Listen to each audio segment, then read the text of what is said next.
नमस्कार मित्रांनो, winning wave चॅनलवरती तुमचं हार्दिक स्वागत आहे. 11 ते 20 दरम्यान जे काही चालू घडामोडी होत्या त्या आपण ऑनलाईन स्वरूपात या व्हिडिओमध्ये पाहणार आहोत. संयुक्त राष्ट्राने कोणत्या वर्षापासून 5 जून हा दिवस जागतिक पर्यावरण दिन म्हणजे साजरा करण्याची जाहीर केली होती? तर 1972 साली ते घोषित करण्यात आलं होतं. पुढचा प्रश्न आहे, आंध्र प्रदेशचे मुख्यमंत्री म्हणून विजयवाडा येथे तेलुगू देशमचे सर्वेसर्वा म्हणजे तेलुगू देशम या पक्षाचे प्रमुख डॅश डॅश यांनी शपथ घेतली, चंद्रबाबू नायडू यांनी. तर 4थी वेळेस त्यांनी ही मुख्यमंत्रीपदाची शपथ घेतलेली आहे. विद्यमान जे सत्ताधारी होते त्यांना पराभूत करून चंद्रबाबू नायडू हे पुन्हा सत्तेत आलेले आहेत. पुढे, आंध्र प्रदेशचे उपमुख्यमंत्री म्हणून जनसेना पक्षाचे प्रमुख जे आहेत पवन कल्याण, हे पवन कल्याण अभिनेता आहेत आणि त्यांनी देखील चंद्रबाबू नायडू यांच्या पक्षासोबत आघाडी केली होती. दोघांनी मिळून आंध्र प्रदेशमध्ये बहुमत प्राप्त केलेले आहे आणि पवन कल्याण हे आता आंध्र प्रदेशचे उपमुख्यमंत्री झालेले आहेत. चंद्रबाबू नायडू हे मुख्यमंत्री झालेले आहेत.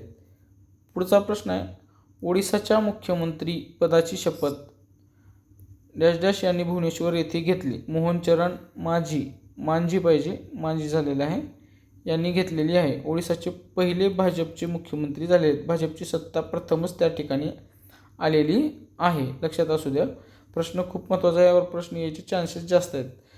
पुढचा प्रश्न आहे, ओडिसा राज्याचे उपमुख्यमंत्री म्हणून कोणी शपथ घेतली?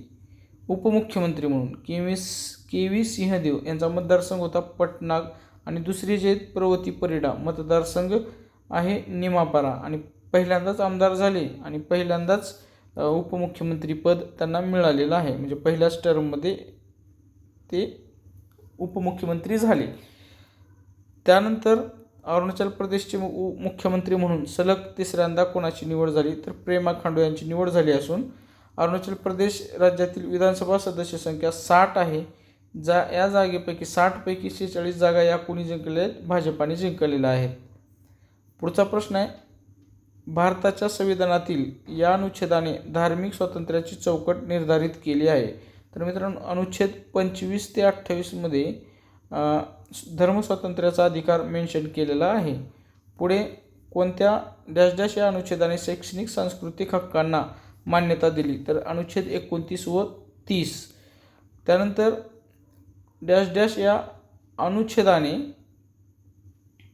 अल्पसंख्याक वर्गाच्या हिताच्या रक्षणाचा हक्क मान्य करतो. कोणत्या अनुच्छेदमध्ये मेन्शन केलं? तर ते 29. पुढे, कोणत्या अनुच्छेद डॅश डॅश या अनुच्छेदमध्ये शैक्षणिक संस्था स्थापनेच्या आणि त्याचे प्रशासन करण्याच्या अल्पसंख्याक वर्गाच्या हक्कास मान्यता देतो? तर ते अनुच्छेद 30 आहे. पुढचा जो प्रश्न आहे,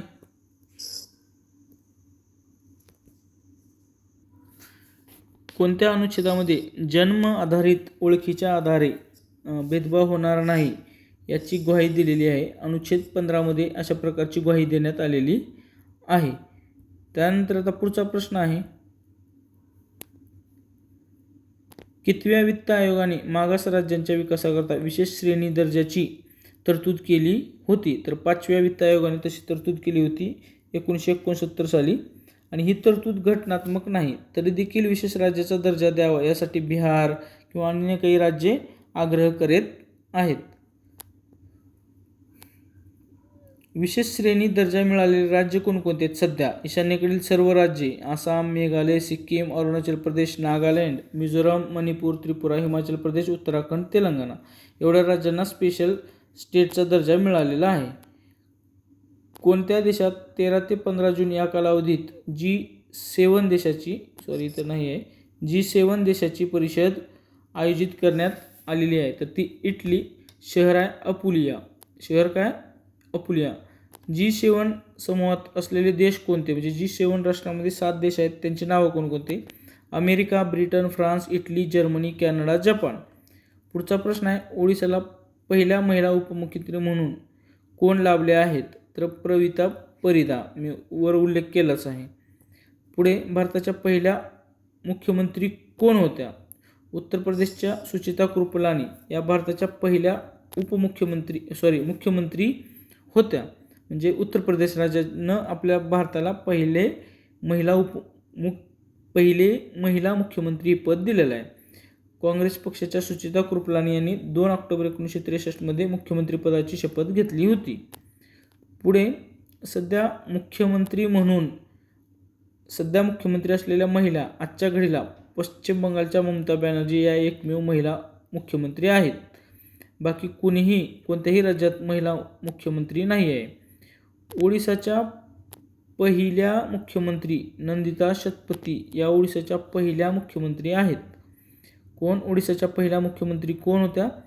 नंदिता शतपथी. 1972 ते 1976 या कालावधीत त्यांनी मुख्यमंत्री पद हे सांभाळलेलं होतं. GDP नुसार भारत जगात कितव्या क्रमांकावर आहे? तर ते 5व्या क्रमांकावर आहे. त्यानंतर PPP अर्थात पर्चेसिंग पॉवर पॅरिटीनुसार भारत जगातील कितव्या क्रमांकावर आहे? तर ते 3ऱ्या, चीन व अमेरिका यांच्या नंतर. त्यानंतर राहुल गांधी हे कोणत्या 2 मतदारसंघातून निवडून आलेले आहेत? तर रायबरेली जे उत्तर प्रदेश राज्यात आहे आणि दुसरा मतदारसंघ वायनाड केरळ. म्हणजे मागच्या वेळेस देखील ते वायनाड या मतदारसंघातून काय होते? खासदार होते. पुढे जागतिक आर्थिक फोरमने तयार केलेल्या वैश्विक लिंगभाव असमानता निर्देशांकात भारताच्या स्थानामध्ये 2 अंकांनी घसरण होऊन देश कितव्या स्थानी पोहोचला आहे? तर 129व्या. पुढचा प्रश्न आहे, ह्या अहवालामध्ये लिंगभाव असमानता निर्देशांकात आघाडीचे पहिले 5 देश कोणते आहेत? बघा, Iceland, Finland, Norway, New Zealand, Sweden हे 5 देश आहेत. पुढे सगळ्यात शेवटचा देश कोणता आहे? जागतिक आर्थिक फोरमने जे काही वैश्विक लिंगभाव असमानता निर्देशांक घोषित केले त्यामध्ये, तर ते आहे सुदान हा देश आहे. त्यानंतर केंद्रीय आयुष राज्यमंत्री कोण आहेत? म्हणजे त्यांच्याकडे स्वतंत्र प्रभार आहेत, तर ते प्रतापराव जाधव आहेत.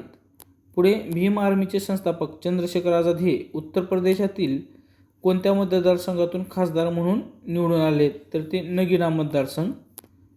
सिक्कीम राज्याच्या विधानसभा अध्यक्षपदी कोणाची निवड झाली? मिंगमा नोरबू शेर्पा, पक्ष सिक्कीम क्रांतिकारी मोर्चा, SKM हा शॉर्टकट आहे. लोकसभा अथवा विधानसभेच्या 2 मतदारसंघातून निवडून आल्यास 14 दिवसांच्या आत, हे दिवस लक्षात राहू द्या, IMP 14 दिवसांच्या मुदतीत एका मतदारसंघाच्या सदस्यत्वाचा राजीनामा द्यावा लागतो. पुढे काही महत्त्वाचे पॉईंट आहेत. लोकसभा हे लोकांचे सभागृह, तर राज्यसभा हे राज्यांचे सभागृह म्हणून ओळखले जाते. लोकसभाचे इलेक्शन झाले म्हणून ही ॲडिशनल माहिती पेपरात आली होती, ती मी घेतलेली आहे. राज्यसभा किंवा ज्या राज्यात विधान परिषद अस्तित्वात आहे त्या राज्यामध्ये राज्यसभेचा खासदार किंवा विधान परिषदेचा आमदार लोकसभा व दुसऱ्या सभागृहावर निवडून आल्यास त्याचे सदस्यत्व आपोआपच रद्द होते. त्यांना राजीनामा द्यावा लागत नाही. लोकसभा किंवा दुसऱ्या सभागृहात निवडून आल्याचे जाहीर झाल्यापासून त्यांची राज्यसभेची खासदारकी वा विधान परिषदेची खासदारकी तात्काळ रद्द होते. म्हणजे जे कोणी राज्यसभा मेंबर आहे, बरोबर, आता जसं पियुष गोयल होते आणि ते लोकसभा देखील निवडणूक लढले आणि विजयी झाले, म्हणजे ऑटोमॅटिक ह्यांचं राज्यसभा सदस्यत्व जे आहे ते ऑटोमॅटिक रद्द होते. जर कोणी विधान परिषद सदस्य असेल, त्यानं इलेक्शन लढलं, लोकसभेचं खासदार झालं, तर विधान परिषदेची आमदारकी तात्काळ रद्द होते. त्याला राजीनामा द्यायची गरज अजिबात नाही, ते ऑटोमॅटिकच होते. घटनेत तशी तरतूद आहे. त्यानंतर एखाद्या लोकसभेचा खासदार राज्यसभेवर निवडून आल्यास त्याचे लोकसभा सदस्यत्व आपोआप रद्द होण्याची कायद्यात तरतूद आहे. असं पण होऊ शकतं, उलटं पण होऊ शकतं. पुढे एखादा लोकसभा अथवा राज्यसभेवर एकाच वेळी एखादी सदस्य लोकसभा अथवा राज्यसभेवर एकाच वेळी निवडून आल्यास त्याला 10 दिवसात कोणत्या सभागृहाचे सदस्यत्व कायम ठेवायचे आहे हे लेखी कळवावे लागते. जर 10 दिवसामध्ये या सदस्याने लेखी कळवले नाही तर त्याचे राज्यसभे जी आहे, राज्यसभेचे सदस्यत्व जे आहे खासदारकी आपोआपच रद्द होते. पुढे आहे, लोकसभा अथवा विधानसभेच्या 2 मतदारसंघातून निवडून आल्यास किती दिवसांच्या मुदतीत त्याला एका मतदारसंघाच्या सदस्यत्वाचा राजीनामा द्यावा लागतो? तर मित्रांनो, 14 दिवसांच्या आत, मी अगोदरही म्हणलेलं आहे 14 दिवसात त्याला राजीनामा द्यावा लागतो. जर समजा आता काही शक्यता आहे तर त्याबद्दल माहिती आपल्याला सांगायची आहे. जर या 14 दिवसात या सदस्याने एका मतदारसंघाचा राजीनामा जर दिला नाही तर त्याचे दोन्ही मतदारसंघातील सदस्यत्व रद्द होते. 1999मध्ये अशी घटना घडलेली आहे. 1999मध्ये लोकसभा निवडणुकीत पंजाबमध्ये विधानसभा सदस्य असलेले गुरुचरण सिंग तोहरा हे लोकसभेवर निवडून आले होते. 14 दिवसांच्या मुदतीत त्यांनी विधानसभा सदस्यत्वाचा राजीनामा दिला नाही किंवा राजीनामा सादर केला नाही. परिणामी ते निवडून आलेली लोकसभेची जागा रिक्त असल्याचे निवडणूक आयोगाने जाहीर केले. म्हणजे राजीनामा देणं कंपल्सरी आहे. लोकसभा निवडणुकीत काँग्रेसचे राहुल गांधी हे वायनाड आणि रायबरेली या 2 मतदारसंघातून निवडून आलेले आहेत. पुढे विधानसभेचा आमदार जर लोकसभेवर निवडून आल्यास राजपत्रात नावे प्रसिद्ध झाल्यापासून 14 दिवसांच्या मुदतीत या सदस्याला विधानसभेच्या आमदारकीचा राजीनामा द्यावा लागतो. त्यांना 14 दिवसात राजीनामा सादर करावाच लागतो. लक्षात असू द्या, खूप वेळेस हीची बातमी आलेली आहे. सध्या राज्य विधानसभेतील म्हणजे आमदार असलेले प्रणिती शिंदे, वर्षा गायकवाड, प्रतिभा धांडूरकर, संदीपान भुमरे, बळवंत वानखडे, रवींद्र वायकर हे 6 आमदार लोकसभेवर निवडून आलेले आहेत. पुढे ही काही ॲडिशनल माहिती आहे. महाराष्ट्रातून किती महिला खासदार निवडून आलेले आहेत तर ते 7 महिला खासदार निवडून आलेले आहेत. महाराष्ट्रात एकूण 48 जागा लोकसभेच्या आहेत. त्यापैकी 7 जागेवर महिला उमेदवार निवडून आलेले आहेत आणि सर्वाधिक काँग्रेसच्या 4 महिला तर भाजपच्या 2 महिला आणि शरद पवार गटाच्या 1 सुप्रिया सुळे या महिला खासदार निवडून आलेल्या आहेत. शिवसेनेच्या दोन्ही गटांची एकही महिला खासदार निवडून आलेली नाही. पुढे राष्ट्रीय सुरक्षा सल्लागारपदी पुन्हा कोणाची निवड करण्यात आली तर मित्रांनो अजित डोभाल यांची निवड करण्यात आलेली आहे. सलग 3ऱ्यांदा यांना मुदतवाढ मिळालेली आहे. महाराष्ट्रातून सध्या राज्यसभेवर बिनविरोध निवड झालेली आहे. तिथे कोणाची निवड झाली आहे तर ती सुनेत्रा पवार यांची निवड झालेली आहे. खालीलपैकी कोणाची IIT खरगपूर येथे उपसंचालकपदी नियुक्ती झाली असून ही जबाबदारी स्वीकारणाऱ्या त्या पहिल्या महिला आहेत प्रोफेसर रिंटू बॅनर्जी. पुढे टाटा मोटर्सला मागे टाकत खालीलपैकी कोणती कंपनी देशातील दुसरी सर्वात मोठी बाजार मूल्याची कंपनी बनलेली आहे. म्हणजे हे व्हेइकल सेक्टरमध्ये आहे. Mahindra and Mahindra company. पुढे भारतीय लष्कराला मिळालेले पहिले आत्मघाती ड्रोनचे नाव काय तर नागास्त्र 1 आहे. निर्मिती नागपूर येथे झालेली आहे. पुढे T20 इतिहासातील सर्वात कमी धावसंख्या कोणत्या संघाने बनवली? ओमान. इंग्लंड संघाने हा जो सामना आहे तो 19 चेंडूत जिंकलेला आहे. पुढे सध्या भारतात किती उपमुख्यमंत्री आहेत आजच्या कंडिशनमध्ये?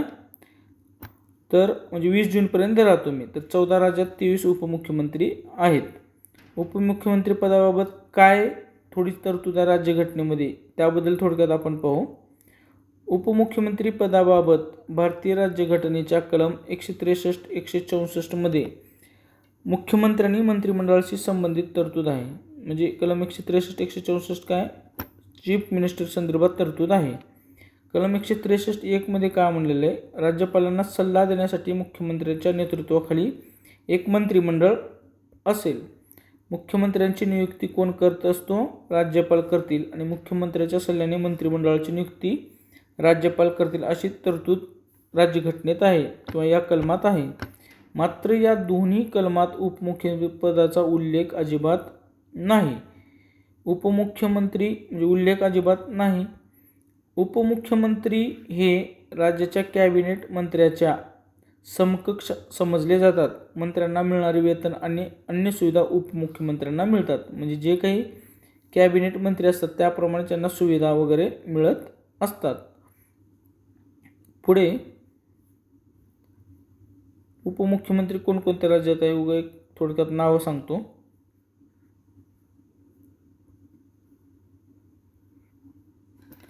आंध्र प्रदेश, अरुणाचल प्रदेश, हिमाचल प्रदेश, कर्नाटक, तेलंगणा या 5 राज्यात उपमुख्यमंत्री पद आहे. म्हणजे एक उपमुख्यमंत्री आहे चीफ मिनिस्टर. बिहार, छत्तीसगड, मध्य प्रदेश, महाराष्ट्र, मेघालय, नागालँड, ओडिशा, राजस्थान आणि उत्तर प्रदेश या 9 राज्यात 2 उपमुख्यमंत्री पद आहेत. आणि लक्षात असं एवढ्या राज्यात उपमुख्यमंत्री पद सध्या कार्यरत आहे म्हणजे किंवा उपमुख्यमंत्री आहेत. खाली डॅश डॅश हे भारतातील पहिले उपमुख्यमंत्री होते असे मानले जाते. अनुग्रह नारायण सिन्हा जे बिहार राज्याचे होते. पुढे मध्य प्रदेश राज्याचे पहिले उपमुख्यमंत्री कोण होते तर वीरेंद्र कुमार सकलेचा. बिहार राज्याचे पहिले उपमुख्यमंत्री अनुग्रह नारायण सिन्हा. हरियाणा राज्याचे पहिले उपमुख्यमंत्री चौधरी चंदराम. अशा प्रकारे पद त्यांनी भूषवलेलं आहे. पुढचा प्रश्न आहे, सरहद संस्कृततर्फे यंदाचा संत नामदेव राष्ट्रीय पुरस्कार कोणाला जाहीर झाला तर ज्येष्ठ साहित्यकार आणि आंतरराष्ट्रीय मान्यता संशोधिका उपिंदर सिंग यांना जाहीर झालेला आहे. सिक्कीमचे मुख्यमंत्री प्रेमसिंग तमान यांनी रेनॉक विधानसभा मतदारसंघाची आमदारकी कायम ठेवून कोणत्या मतदारसंघाच्या आमदारकीचा राजीनामा दिला तर सोरेंग चकुंग. 2 ठिकाणी आमदार म्हणून ते निवडून आले होते, परंतु एक ठिकाणचा राजीनामा त्यांना देणं आवश्यक आहे. ओडिशा राज्याचे विधानसभा अध्यक्षपदी कोणाची निवड झाली रणेंद्र प्रताप स्वैन. हे पक्ष BJPचे आमदार आहेत, कारण बहुमतच तिथं ओडिशामध्ये BJPला मिळालेलं आहे. जागतिक रक्तदान दिन केव्हा साजरा केला जातो तर ते 14 जून रोजी साजरा करतो. पुढे सन 1901 मध्ये डॅश डॅश यांनी सर्वप्रथम रक्ताची वेगवेगळ्या गटात विभागणी केली. Doctor Carl Landsteiner. 1930 साली यांना हा पुरस्कार नोबेल पुरस्कार मिळालेला आहे मेडिकलसाठी. पुन्हा जनसेना पक्षाची स्थापना केव्हा झाली 2014 मध्ये. संस्थापक कोण आहेत पवन कुमार. हे आता आंध्र प्रदेशचे उपमुख्यमंत्री म्हणून पद घेतलेले आहे, ज्यांनी भाजपला सपोर्ट केलेला आहे किंवा सपोर्ट दिलेला आहे. पुढे G7 गट. सध्या इटलीमध्ये जे काही परिषद चालू आहे त्यामध्ये G7 गट आहे. त्या G7 गटाचे प्रमुख कोण कोण आहेत किंवा देश कोणते आहेत ते पाहू आपण. इटलीचे पंतप्रधान जॉर्जिया मेलोनी. कॅनडाचे पंतप्रधान जस्टिन ट्रुडो. त्यानंतर अमेरिकेचे अध्यक्ष जो बायडन. जपानचे पंतप्रधान फुमिओ किशिदा. फ्रान्सचे अध्यक्ष इमॅन्युएल मॅक्रॉन. ब्रिटनचे पंतप्रधान ऋषी सनक. जर्मनीचे चान्सलर ओलाफ स्कॉल्ज. पुढे युरोपियन कौन्सिलचे अध्यक्ष चार्ल्स मिशेल. अशा प्रकारचे प्रमुख राष्ट्रप्रमुख किंवा पंतप्रधान आहेत. पुढे बघा इतर देशांचे प्रमुख आपण पाहूया. तुर्की या देशाचे अध्यक्ष रेसिप तय्यप एर्दोगान. ब्राझीलचे अध्यक्ष लुला दा सिल्वा. UAEचे अध्यक्ष मोहम्मद बिन झायेद नह्यान. पुढे जॉर्डन देशाचे प्रमुख शाह अब्दुल्ला द्वितीय. मॉरिटानियाचे अध्यक्ष आणि आफ्रिकन महासंघाचे प्रमुख किंवा अध्यक्ष हे कोण आहेत तर मोहम्मद ओल्ड गझोआनी. हे सगळे G20 परिषदेला हजर होते, म्हणून हे नावं आपण नोट्समध्ये घेतलेलं आहे. इटलीमध्ये सुरू असलेल्या G7 देशांच्या परिषदेच्या अखेरच्या दिवशी जाहीरनामा प्रसिद्ध झाला असून त्यामध्ये उल्लेख असलेल्या IMEC याचा अर्थ काय तर त्याचा आहे भारत, पश्चिम आशिया, युरोप आर्थिक कॉरिडॉर. पुढे साहित्य अकादमी पुरस्कार जाहीर झाले आहेत. आता ते पटपट मराठी आणि कोकणी काही मोजक्या भाषेसाठी आपण सांगणार आहोत. साहित्य अकादमी पुरस्कार 2024 बालसाहित्यासाठी मराठी भाषेसाठी भारत सासने त्यांची कादंबरी शमशेर आणि भूतबंगला याच्यासाठी ते शमशेर आणि भूतबंगला ही कादंबरी आहे, त्याला मराठी भाषेसाठी बालसाहित्य पुरस्कार मिळालेला आहे. त्यानंतर कोकणी भाषेसाठी हर्षा सद्गुरू शेट्टे एक आशिल्ले बायुल या कादंबरीसाठी पुरस्कार मिळालेला आहे. पुन्हा युवा साहित्य पुरस्कार मराठी भाषेसाठी देवीदास सौदागर कादंबरी आहे त्यांची उसवन. कोकणी भाषेसाठी अद्वैत साळगावकर यांना मिळालेला आहे, त्यांचा निबंध संग्रह आहे पेडण्याचा सामरा. पुढे वन्यजीव चित्रपटकार यांना यावर्षीचा व्ही शांताराम जीवनगौरव पुरस्कार 18व्या मुंबई आंतरराष्ट्रीय चित्रपट महोत्सवाच्या MIFF उद्घाटन समारंभात प्रदान करण्यात आला आहे. सुबैया नल्लामुथ्थू अशा प्रकारे त्यांचं नाव आहे किंवा त्यांना मिळालेलं आहे. राजश्री शाहू छत्रपती मेमोरियल ट्रस्टतर्फे दिला जाणारा राजश्री शाहू पुरस्कार यावर्षी कोणाला जाहीर झाला तर ते पन्नालाल सुराणा यांना जाहीर झालेला आहे. ओके. पुढे खालीलपैकी कोणत्या कंपनीचा IPO देशातील आत्तापर्यंत सर्वात मोठा IPO ठेवण्याची किंवा ठरण्याची शक्यता आहे?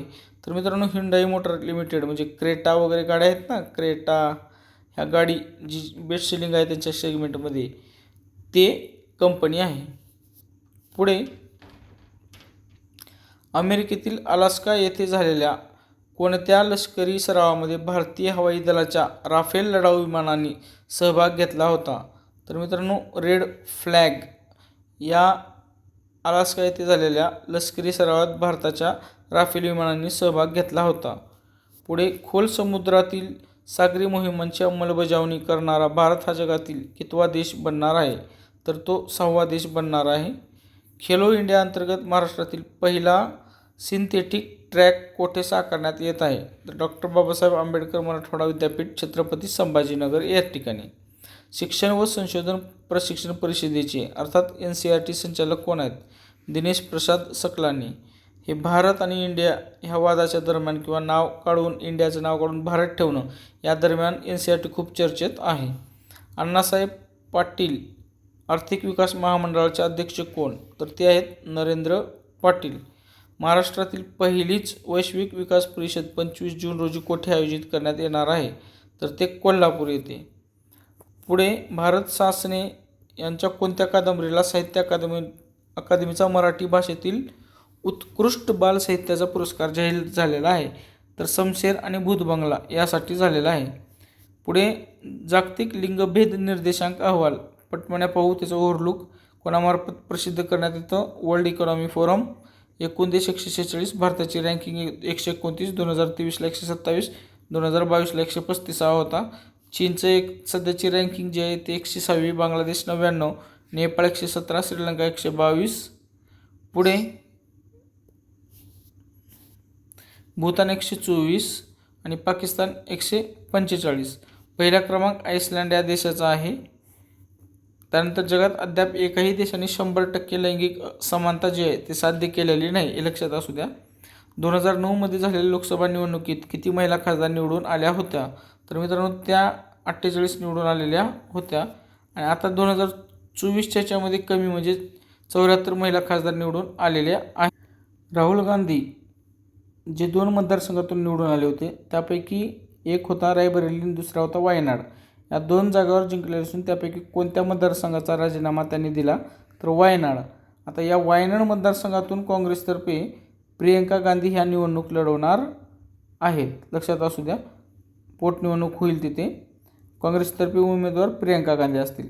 शिवणकाम करीत लेखन करणारा धाराशिव जिल्ह्यातील तुळजापूर येथील युवक देवीदास सौदागर यांच्या कोणत्या कादंबरीला साहित्य अकादमीचा युवा पुरस्कार जाहीर झाला? तर उसवन म्हणजे या कादंबरीला.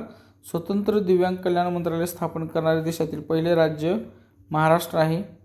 पुढे दिव्यांग विद्यार्थ्यांची स्वतंत्र दिव्यांग विद्यापीठ स्थापण्याची आवश्यकता आहे, म्हणजे त्यांच्यासाठी स्वतंत्र विद्यापीठ युनिव्हर्सिटी असावी का, याचा अभ्यास करण्यासाठी कोणाच्या अध्यक्षतेखाली समिती स्थापन करण्यात आली होती? तर माजी कुलगुरू डॉक्टर मुरलीधर चांदेकर यांच्या अध्यक्षतेखाली. पुढे महाराष्ट्रातील सर्वात जुने विद्यापीठ कोणते आहे? तर मुंबई. याची स्थापना 1857 साली झाली होती. लंडन सेंट्रल बँकिंग प्रकाशन संस्थेमार्फत देण्यात येणाऱ्या रिस्क मॅनेजर पुरस्काराने कोणत्या बँकेला सन्मानित करण्यात आले? तर ते RBIला, रिझर्व्ह बँक ऑफ इंडियाला. रिझर्व्ह बँक ऑफ इंडियाला बँकांची बँक म्हणतात. पुढे FPO म्हणजे काय? तर फॉलो ऑन पब्लिक ऑफर. आणि IPO म्हणजे प्राथमिक शेअर, इनिशियल पब्लिक ऑफरिंग, प्राथमिक शेअर विक्री योजना. देशातील सर्वात मोठा IPO कोणत्या ठरण्याची शक्यता आहे? ह्युंडाई. याच्यापूर्वी LIC होती.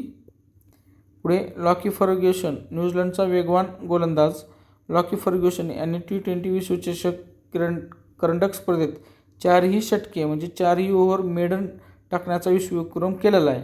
कोणत्या संघाविरुद्ध? पापुआ न्यू गिनी या संघाविरुद्ध. पुढे आंतरराष्ट्रीय T20 क्रिकेटमध्ये सर्वात वेगवान शतकाचा विश्वविक्रम कोण नोंदवला? साहिल चव्हाण, संघ इस्टोनिया.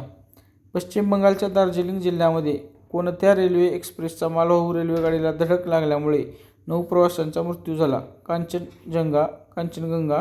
संविधानातील कोणत्या अनुच्छेदाने अल्पसंख्याकांना शैक्षणिक संस्था स्थापनेबाबत अधिकार आहे? तर ते 30व्या.